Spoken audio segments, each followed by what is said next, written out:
Sejam bem-vindos a mais um programa Palestras na Fraternal. Hoje recebendo Daniel Segredo, da União Espírita Luz da Fraternidade de São Caetano do Sul, São Paulo. O tema da palestra do Daniel será Ajuda-te e o céu te ajudará. Seja bem-vindo, Daniel. Desejamos uma ótima palestra para todos e a palavra é sua. Obrigado, Mara. Obrigado a todos da Rádio Fraternal. Antes de mais nada, agradecer a oportunidade aqui dessa noite, juntos, para mais uma noite de estudo, na verdade, da gente fazer uma interpretação do Evangelho que Jesus nos deixou e que é assim a vida. A gente vai aprendendo e juntos sempre somos mais fortes. Então, essa noite a gente quer aí propor esse estudo e como Jesus nos ensinou, a nossa prece inicial, eu peço aqui para que Deus nos ilumine, que Jesus nos ampare, que Mãe Maria nos conforte, na certeza da presença do Cristo aqui conosco e dos nossos mentores do plano maior, que nos orientam, nos conduzem, ainda mais nesse momento, em que levaremos o Evangelho a tantas outras pessoas que nesse momento se sentem necessitadas de uma palavra e que possamos então, pedindo licença de entrar em vossos lares, com a palavra do Cristo, com a interpretação que Jesus nos concede, que seja um acalento para quem necessita e que fale tão restritamente o que está no Evangelho, nem a quem, nem além, somente o que está no Evangelho. Que tenhamos uma noite iluminada e abençoada por Deus, que assim seja, graças a Deus.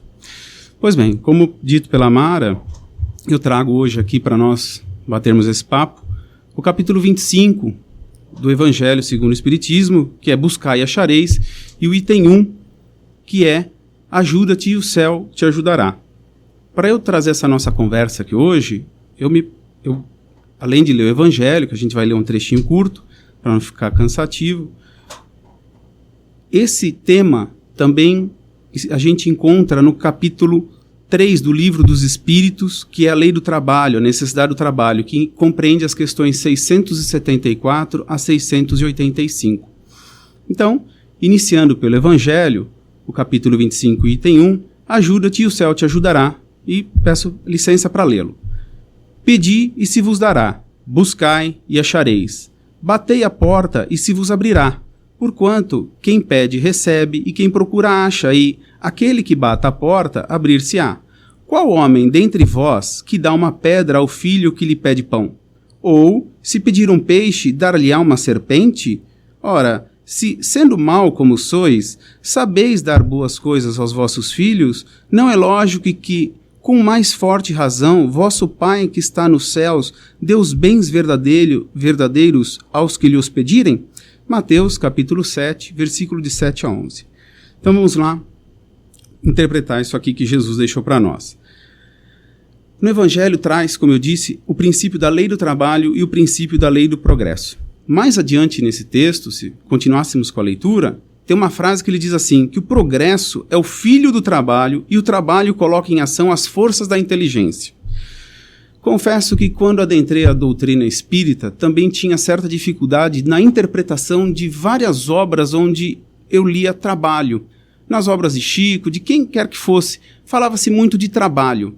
E eu me perguntava a qual trabalho se referia. Se referia ao trabalho ocupacional, aquele meu trabalho profissional que eu exerço. Que trabalho é esse que tanto fala nas obras espíritas e que a gente vem encontrar também no Evangelho? E hoje esse capítulo traduz isso para nós.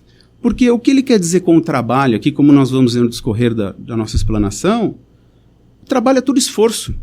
Qualquer que seja aquele seu trabalho profissional, que também, óbvio, a gente sabe muito bem, é o esforço, é aquele teu esforço no teu dia a dia, no lar, nas atividades domésticas, você como cônjuge, você como pai, você como mãe, é exatamente isso, é todo o esforço que nós fazemos a todo instante, é o trabalho a qual viemos cumprir, né? E não sou eu quem afirmo isso, já começo pela questão 675 do Livro dos Espíritos, que Kardec fez essa pergunta aos espíritos, por trabalho só devem entender as ocupações materiais, e os espíritos foram categóricos na explanação, que não, o espírito trabalha, assim como o corpo, Toda ocupação útil é trabalho. Está aí, a resposta está aí. Toda ocupação útil é trabalho.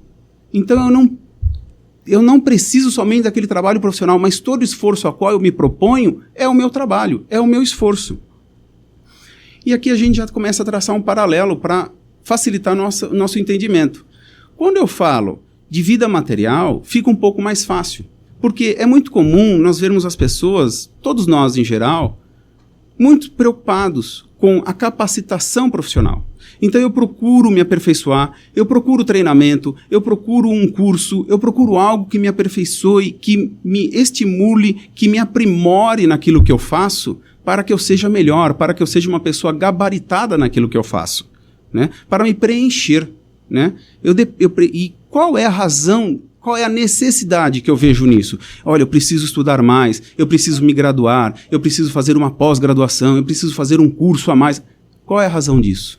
Eu tenho uma meta. E qual é essa meta? É eu ter amealhar um meio financeiro melhor, é eu ter uma condição de vida financeira melhor, é eu comprar um carro melhor, é eu comprar uma casa maior, é eu viver de um lazer maior. Então eu tenho um objetivo para isso. E para isso eu me empenho, para isso eu me esforço, para isso eu trabalho.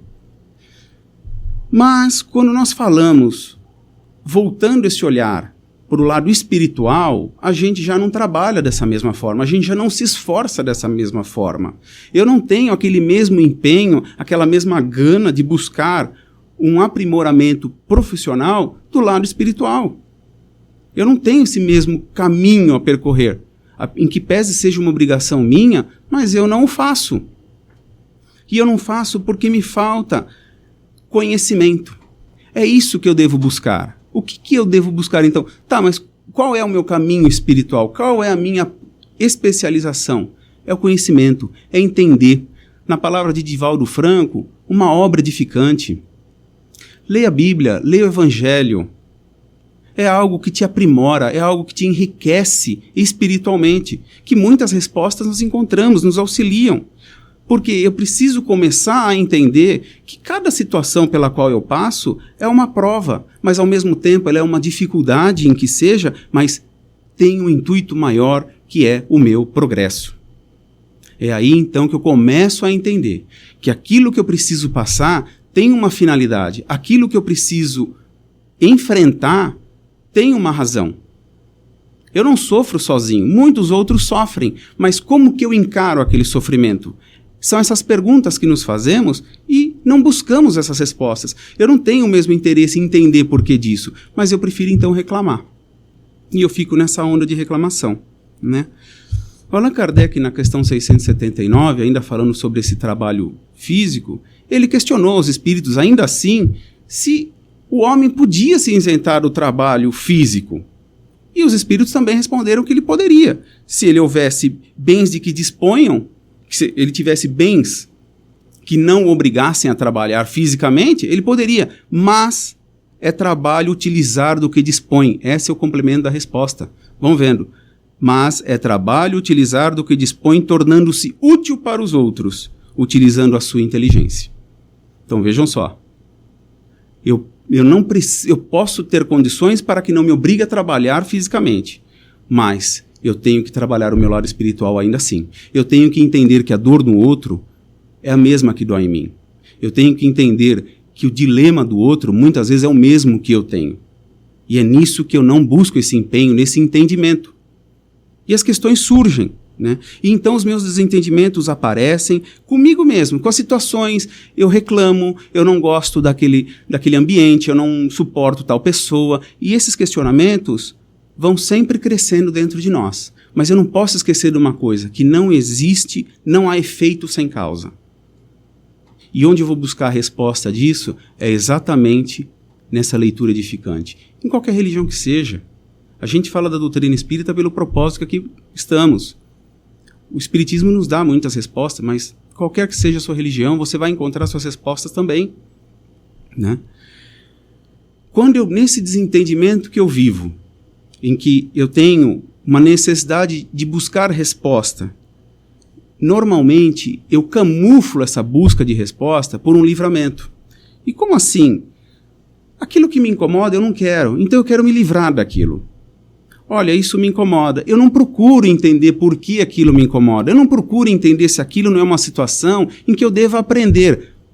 Ser mais paciente, ser mais tolerante, ser mais compassivo. Pelo contrário, eu quero me livrar daquela situação. Eu quero cair fora, como se diz, né? Só que eu não me prontifico a entender a razão disso, né? E dessa forma eu me torno o quê? Uma pessoa injuriosa. Eu me torno uma pessoa insatisfeita e que nada me preenche. Por mais que eu tenha um currículo invejável, por mais que eu tenha um currículo exemplar, ímpar, eu sou uma pessoa insatisfeita.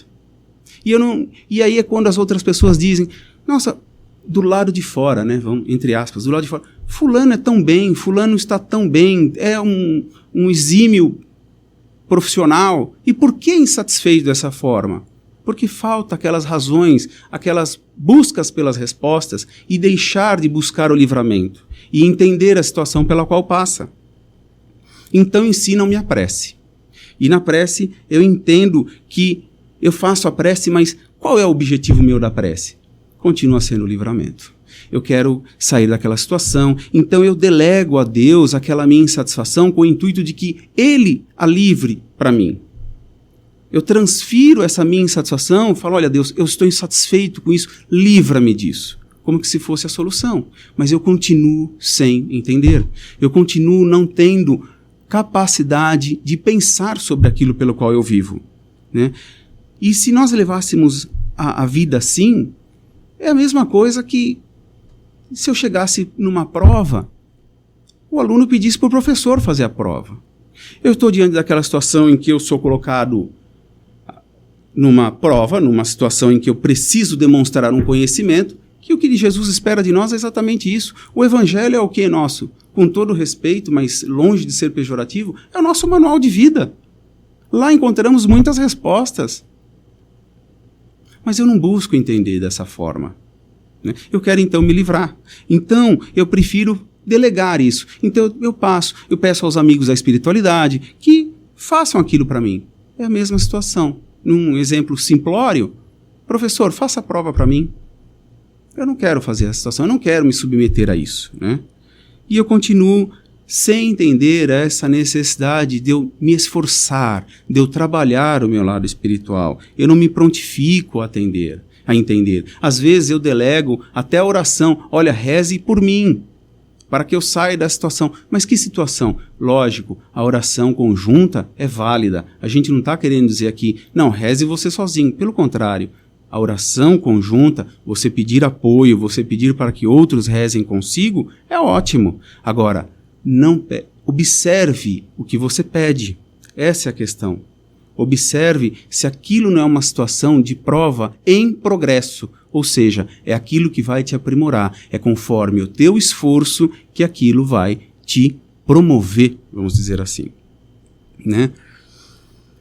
E, nesse sentido ainda, tem um exemplo que ajuda-nos a entender um pouco mais essa necessidade do meu esforço, do meu empenho, numa consulta médica, por exemplo. Eu chego ao médico e digo, doutor, eu não suporto, eu estou com dores abdominais e o senhor precisa fazer algo para mim. E ele te examina e ele passa aquela medicação. E ele faz um checklist com você. Olha, você bebe? Sim. Você fuma? Sim. Você tem alimentação saudável? Não. Pratica exercícios? Não. Bom, então vamos melhorar isso aqui. Eu vou te dar medicação, mas procure fazer exercício físico, procure se alimentar melhor, pare com a bebida, pare com o cigarro. E então eu volto dali um mês. Olha, doutor, esse remédio não funciona. Mas médico, como? Não está fazendo efeito, as minhas dores abdominais continuam e eu continuo com o problema. Então o médico volta naquele checklist e me questiona. Você fez uma caminhada, um exercício físico? Não. Você parou de beber? Não. Você parou de fumar? Não. Está alimentando-se melhor? Não. O que você espera então? Né? A gente tem que fazer a nossa parte. Então que comecemos desde já. Não é de uma vez, mas que comecemos agora. Que vamos dar o primeiro passo. Isso é que importa, né? Na questão 677, voltando para o Livro dos Espíritos, Allan Kardec perguntou, porque ele fez um comparativo, na verdade. Ele compara a vida dos animais com a do... Porque ele estava nessa linha de raciocínio, o trabalho do homem, e então ele chegou na razão que ele fez a questão assim. Por que prover a natureza por si mesma a todas as necessidades dos animais? Ou seja, os animais têm tudo ali. O alimento, eles pastam, comem, ali eles, de acordo com o seu habitat natural, eles encontram aquilo que necessitam. Mas o homem não é verdade? Se a gente ficar parado inerte aqui, o alimento não vem. Mas aí a resposta que os espíritos dão, que é, inicia-se essa nossa reflexão. Inicia-se o quanto é importante eu fazer a minha parte, o quanto é obrigatório. Mas, lógico, obrigatório do sentido interpretativo, como cada um vai ler, como cada um vai entender. A função nossa aqui, como dizemos várias vezes, é cumprir a missão. Mas como eu quero cumprir essa missão? Eu quero fazer a minha parte ou eu vim para mudar os outros? Será que eu vim para mudar os outros ou será que eu tenho que mudar a mim mesmo? Então, esses pontos de reflexões. E ele responde nessa questão 677 que o trabalho para os animais não lhes resulta em progresso, porque a missão deles não é essa. A função que eles estão exercendo aqui não é essa. Ao passo que o homem tem dupla finalidade, a de conservação do corpo e o desenvolvimento da faculdade de pensar, que também é uma necessidade e o eleva acima de si mesmo. Então, ou seja, vamos lá. O animal, Deus lhe concedeu tudo pronto, mas Deus nos concedeu o livre-arbítrio e a inteligência para que então eu conserve esse corpo que me foi concedido e ao mesmo tempo eu raciocine. Deus me concedeu essa capacidade de raciocinar, de pensar. Por isso que quando eu penso, eu procuro me aprimorar naquilo que eu faço. Eu procuro me especializar na minha função. Mas eu abandono o meu lado espiritual muitas vezes. Eu esqueço que eu tenho também que trabalhar o meu lado espiritual. Eu não vim aqui como um robô para cumprir uma função e nada mais. Por que eu tenho essa família? Esses questionamentos que nos surgem nos esforçam a pensar. E eu procuro essas respostas. Né? Então, vejam só. O homem, através da sua inteligência, da sua capacidade, coloca aquele animal para trabalhar para ele naquele trabalho, naquele serviço mais pesado.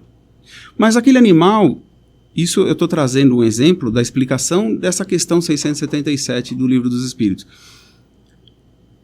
O homem coloca o animal para trabalhar naquele serviço pesado e o animal pode fazer aquilo por 1 ano, todos os dias, repetidamente, que ele não vai passar daquilo, ele vai exercer exatamente o que o homem lhe comandar. Mas nós não, nós nos aprimoramos, nós vemos situações diferentes em que eu raciocino e eu tenho condição de aprimorar o meu trabalho e é essa mesma condição, é esse mesmo raciocínio que me permite começar a compreender a vida espiritual. É começar a entender que eu sou algo mais do que o chefe, o líder, o ajudante, enfim. Eu não sou só aquilo, eu sou uma parte integrante de um todo. Né? E aí nós temos também um exemplo. Partimos da onde? Nem vamos voltar tão lá atrás, da era mineral, nem precisamos. Vamos voltar aí nos tempos primitivos, em que nós éramos os homens da caverna. Como que fazíamos para nos alimentar? Que dificuldade que encontrávamos naquele cenário que vivíamos naquela época? A alimentação como que era? Ou saía para caçar, ou não tinha o que comer. Só que aí o homem começa a perceber que ele tem um raciocínio de criar meios, mecanismos que lhe facilitem a caça.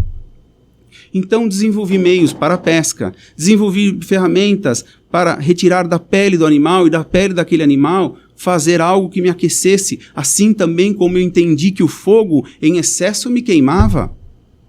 Assim também eu entendi que a roda foi extremamente útil para o meu trabalho e ela me facilitou muito no dia a dia. Então eu comecei a entender. Por quê? Porque Deus me capacitou com algo muito mais do que o animal. Porque cada um está numa fase. E a fase que nós nos encontramos é exatamente essa. É do meu raciocínio, a minha inteligência, o meu trabalho. Do meu trabalho, do meu esforço, do meu empenho, as minhas conquistas. E isso agora unificamos para os dois lados. Tanto para o lado material como o lado espiritual. Eu posso me especializar, como eu disse, devo me especializar naquilo que exerço. Mas não devo abandonar jamais o meu lado espiritual. Não posso ficar à mercê de desentendimentos sem entender as razões e ficar eternamente questionando, ou se culpando, ou se vitimizando, ou pondo culpa em outros, como for, como queira. Eu tenho essa capacidade, porque Deus me capacitou para isso. Ele me deu essa inteligência. Além do livre-arbítrio, Ele me deu a inteligência também para eu interpretar as situações pelas quais eu passo, e no Evangelho dele eu complemento as minhas respostas. É lá que eu vou encontrar tudo isso. Né? Então a fase que nós nos encontramos é exatamente essa. É a fase do esforço. É a fase de aperfeiçoamento. É a fase que nós dizemos de burilamento, ou seja, como Deus, cada um de nós, somos para Deus a pedra preciosa, aquele diamante que precisa ser lapidado. E estamos sendo lapidados. Mas cada um no seu tempo. Uns entendem mais fácil, outros menos. Outros já perceberam como caminha a vida, respeitando o tempo de cada um. Mas eu vim, você veio, nós viemos para nos melhorarmos, para nos aperfeiçoarmos com o nosso esforço, com o nosso trabalho, nos dois sentidos, tanto material quanto espiritual. Quero trazer também aqui para complementar essa nossa elucidação sobre o tema do Ajuda-te e o céu te ajudará, no livro Seara dos Médiuns, que foi psicografado por Chico Xavier através do Espírito de Emmanuel, no capítulo 24, o capítulo se chama Alegas. E lá ele faz inúmeras alegações de tudo que eu postergo, de tudo que eu crio situações, de tudo que eu deixo de fazer no serviço agora do bem, vamos tratar agora mais do serviço do bem, no serviço ao próximo, que eu deixo de fazer porque eu crio essas alegações. Né? Se nós começarmos a imaginar aqui, é fácil. Eu não dou porque eu não sei para quem vai. Eu não faço isso por causa disso. Eu não faço aquilo outro por causa disso outro. Inúmeras alegações. Mas eu não dou o primeiro passo. Eu não me esforço para fazer isso. E às vezes era o que o outro esperava de mim. Às vezes eu não retribuo sequer um obrigado. São coisas simples que eu estou falando. Não requer muita, aqui nesse caso, ainda que Deus tenha nos dado a maior inteligência possível, não requer tanta inteligência. É só ter a capacidade de se colocar no lugar do outro, muitas vezes. Às vezes reclamo que alguém me magoou, mas eu não vejo o quanto eu já não magoei também. A oração do Pai Nosso, quantas vezes a gente não repete essa maravilhosa oração que nos preenche e eu peço perdão. E o que ele diz? Perdoe para ser perdoado. Perdoa as minhas dívidas, assim como eu perdoo os meus devedores. Perdoa as minhas ofensas, assim como eu perdoo aquele que me ofendeu. É recíproco. Não com retribuição, não com obrigatoriedade, mas pela inteligência, pelo raciocínio, pela interpretação que Deus me capacitou de me colocar no lugar do outro, de eu entender que o outro sofre, de eu entender que aquilo que dói em mim, dói no outro também. Porque, na frase de André Luiz, enquanto você se encontra aqui no planeta Terra, estamos em pé de igualdade. Eu não sou melhor que ninguém. Você também não. Estamos em pé de igualdade. Viemos para nos burilar, viemos para nos aperfeiçoar. Com o quê? Com o nosso próprio esforço, com o nosso próprio trabalho, com a nossa interpretação, essa maravilhosa inteligência que Deus nos concedeu. E tem uma frasezinha nesse capítulo 24 do Seara dos Médiuns, na lição Alegas, que Emmanuel disse assim: importa, acima de tudo, estender o bem, entendendo-se que o bem verdadeiro será sempre o bem que façamos aos outros. Então veja, eu estou repetindo o que Emmanuel disse, através de exemplos. Porque no nosso dia a dia, a todo momento, nós usamos da nossa inteligência, mas nem sempre eu uso a minha inteligência pautada nesse bem que ele faz aqui, que ele menciona aqui. Nem sempre eu uso da minha inteligência para auxiliar, independente do auxílio que seja. Não vou dar nomes aos tipos, que seja uma moeda, enfim, um agasalho, uma roupa, enfim, o que seja. Não vamos dar nomes para não ficar taxados. Fazer o bem. Aquilo que gostaria que fizessem para você, faça para o outro. Esse é o meu esforço. Né? E eu tracei um paralelo ainda desse livro, Seara dos Médiuns, com o livro Espírito da Verdade, também psicografado por Francisco Xavier, mas esse foi pelo Espírito de André Luiz, que no capítulo 35, ele diz assim, o capítulo 35 é Se você fizer força. E tem uma frase de André Luiz que ele diz assim, e se fizermos força para viver, segundo os bons conselhos que articulamos, para o uso dos outros, em breve, transformaremos a terra em luminoso caminho para a glória real. Está aí. Depende de cada um de nós. Aquela frase, vamos mudar o mundo? Sim, vamos. Comece por você. Eu preciso começar a me mudar. Quantas vezes eu não faço uma prece de pedindo paz pelo mundo, mas muitas das vezes eu que causo uma guerra dentro do meu próprio lar. Porque eu agi com o meu ímpeto, porque eu voltei lá no primitivismo e agi como homem das cavernas, que em que pese já tinha inteligência, mas tinha pouco burilamento, tinha pouco aperfeiçoamento, não sabia lidar com aquilo ainda, era novo, mas eu me retorno lá, eu retorno para lá e ajo com esse ímpeto, com essa impulsividade. E então eu disparo a guerra dentro do meu próprio lar, mas eu quero a paz no mundo, mas eu quero que o mundo mude, mas eu não estou disposto a mudar. Então essa é a reflexão que a gente propõe. Será que não está na hora de eu começar a rever alguns dos meus conceitos? Não precisa ser de uma vez, ninguém muda do dia para a noite. E nem deve. É paulatino, é aos poucos. Quanto tempo leva uma estalactite para se formar? Ali não está a mão de Deus também? Também somos nós.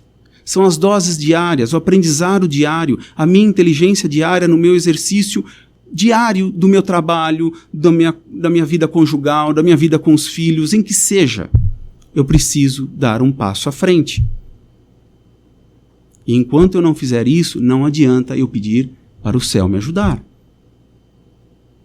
Não é uma bronca, mas é uma reflexão para todos nós. E se a gente agora, fazendo então um retorno lá para o Evangelho, para aquele trecho final que eu li, que ele dizia assim, ora, se sendo maus como sois, sabeis dar as boas coisas aos vossos filhos, não é lógico que com mais forte razão vosso Pai que está nos céus dê os bens verdadeiros aos que lhe os pedirem? Olha a nossa identidade revelada aí.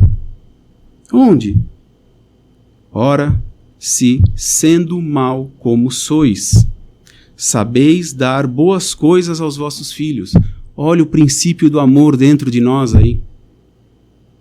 Dentro do meu lar, eu com o meu filho, eu com o meu... E o filho aqui a gente pode ser bem genérico. Um ente querido, mãe, pai, filho, obviamente. Eu reconheço aqui o amor, o princípio do amor que Deus depositou em nós, em cada um de nós. E é Ele que é para eu exercer. Além disso, além dos filhos, como Jesus nos ensinou, amai-vos uns aos outros. É isso que eu preciso trabalhar. É isso que eu preciso me esforçar. Está aí a primeira lição. Antes de criticar, pense. Antes de falar mal, analisemos. Por que será que tal pessoa fez isso? Será que não está com problema? Será que não está com um problema muito maior daquilo que eu chamo de problema? Que, na verdade, nós já vimos aqui. Aquilo que eu chamo de problema é, na verdade, um aprendizado. É uma situação em que eu sou colocado para ver como eu me saio. Não somos marionetes divinas, longe disso. Pelo contrário, somos alunos onde temos um mestre, Jesus, que nos ensina, para quem quiser aprender. Uns sofrem mais, outros sofrem menos. É como você interpreta. É como eu interpreto os meus problemas. É como eu interpreto aquilo que eu chamo de dilema. E onde eu vou buscar resposta, se não no Evangelho? Se não no meu momento de fé, em que pese seja constante? A fé é algo que nós levamos sempre conosco. Então, esse amor que Deus concedeu a cada um de nós é vivo, porque eu não permito que algo de mal aconteça ao meu filho. Eu jamais daria uma pedra ao meu filho que pede água. Mas, muitas vezes, para qualquer outro, eu tenho um comportamento muito maléfico. Por que eu não me esforço para trabalhar um pouquinho esse amor, esse mesmo amor que eu tenho pelo meu filho, para aquele que me estressa? Será que às vezes ele também não reconhece o amor? Porque muitas vezes eu não reconheço esse amor que tem em mim e eu não trabalho ele dentro de mim, eu não esforço ele dentro de mim. Ah, mas filho é diferente. Partindo da lei da reencarnação, o que é teu filho hoje, talvez, quem sabe, não sabemos, mas pode ter sido um inimigo no passado. E hoje você o beija, hoje você o ama. Então por que não mudar hoje? Então por que não dar essa oportunidade desse esforço para o lado espiritual? Para permitir esse amor crescer dentro de mim. Não só para aqueles que estão no meu meio, mas para além dali, para fora daquilo ali. Então essa é a nossa identidade. Nós ainda carregamos o mal. Então o esforço é comigo mesmo. O esforço é conosco. Nós já conhecemos. Nós queremos que nos façam bem. Então vamos começar também a fazer o bem para o outro. Ainda que seja devagarzinho, mas que comecemos. Na palavra de Joana de Ângeles, enquanto eu não der o primeiro passo, eu não chego ao fim do que é programado. Eu não chego ao final do trabalho. Então, que eu dê o primeiro passo hoje. Porque esse primeiro passo retorna para mim o meu progresso, a minha evolução, que é o que tanto falamos na doutrina espírita. E não falamos à toa, tampouco a lição é clara. É o meu esforço, é o meu empenho e a consequência é essa. Não é o retorno, não é uma retribuição divina. Pelo contrário, é o meu entendimento. É o que eu entendo, que fazendo bem, o bem vem para mim. Aqui também cabe nos falar um pouquinho de... Tem muitas passagens, e a gente vê constantemente, Deus proverá. Né? Aqui também compete a mim, dentro desse ajuda-te e o céu te ajudará, o Deus proverá. Sim, Deus proverá a nós muitas coisas, como Ele diz mesmo. Ele deu exemplo de nós, o amor que nós temos nosso pelos nossos filhos, e nós jamais daríamos uma pedra àquele filho que nos pede uma água. A mesma coisa Deus para conosco. Deus nos proverá, mas Deus nos proverá desde que eu também faça a minha parte. Desde que eu tenha esperança, desde que eu tenha o comprometimento do fazer, do entender, do aperfeiçoar, do me aprimorar. É isso que eu preciso em mim. Então Deus proverá para mim, porque eu tenho esperança, mas a esperança do verbo esperançar, e não a esperança do verbo esperar, porque se eu falo esperar, eu tenho esperança. Então eu cruzo os braços e aguardo porque Deus proverá. Não, Deus proverá porque eu tenho a esperança de esperançar, de confiar que eu fazendo a minha parte, de acreditar que fazendo a minha parte, eu vou progredir, eu vou evoluir. O bem é para mim mesmo. Fazendo o bem ao outro, eu estou fazendo bem a mim mesmo. Essa é a interpretação. Ajuda-te e o céu te ajudará. E agora eu já parto então para a conclusão, e eu gostaria de terminar. A gente falou bastante aqui de livro, de evangelho, né, dos nossos amigos espirituais aí, Emmanuel, André Luiz, né? Vamos falar também do de Chico Xavier, de Jerônimo Mendonça, o Gigante Deitado. Para quem não conhece, Jerônimo Mendonça foi um mineiro de Tuiutaba. Por conta da artrite reumatoide, a partir dos 18, 19 anos, ele já começou com dificuldade para andar e logo em seguida já ficou acamado e nunca mais pôde sair dessa cama. Mas mesmo assim, ele palestrava. Viajava numa cama e levava palavra, levava palestra, levava exposições, para onde quer que fosse, ele levava dentro das suas possibilidades, dentro daquela... onde era comportada aquela cama, ele levava e palestrava e levava uma palavra de alento. Uma pessoa que depois teve dificuldade de visão, chegando a ficar cego, uma pessoa que teve uma cardiopatia grave, desencarnando aos 50 anos em 1989. E tem uma historinha dele, ele mesmo relata isso, que é muito curioso, e ele foi visitar Chico certa vez, em Uberaba, e chegando lá, ele foi, antes dele ir, o cardiologista dele recomendou que não fizesse essa viagem, porque era muito risco, a cardiopatia dele estava grave, e o médico ainda disse, você viaja com um atestado de óbito. Fez essa expressão para ele. Mas ele ainda assim foi visitar Chico. Chegando lá, Chico o viu e falou assim, ô meu filho, como vai você? E ele disse, bem Chico, bem. Aí Chico perguntou de novo, como você está meu filho? Aí eu falei, Chico, mais ou menos. E o Chico, então, se solidarizou, mas com um sorriso amoroso, perguntou, o que foi com você? O que houve? Então ele disse, Chico, o cardiologista me disse que eu estou viajando com atestado de óbito, que o meu coração está por um fio. Chico, sorrindo, lhe disse, benditos fios. Emmanuel vem me falando aqui, ele disse assim, benditos fios. Esses fios, existem fios de nylon, fios de aço, né? Emmanuel está me dizendo aqui que o trabalho do bem engrossa esses fios.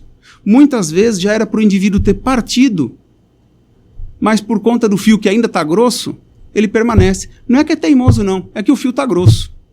Então olha só, tá vendo? Então aqui a gente já tem uma lição de encarnados.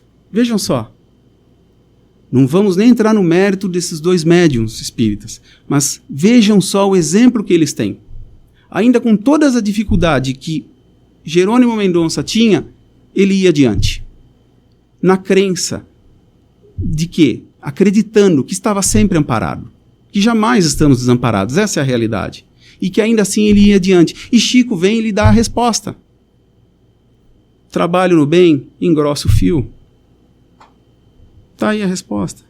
E na hora de ir embora, então, o Jerônimo Mendonça lhe diz, tchau, Chico, muita paz, muita paz. E Chico, brincando, diz para ele, corta o Z, meu filho, corta o Z, muita pá, muita pá.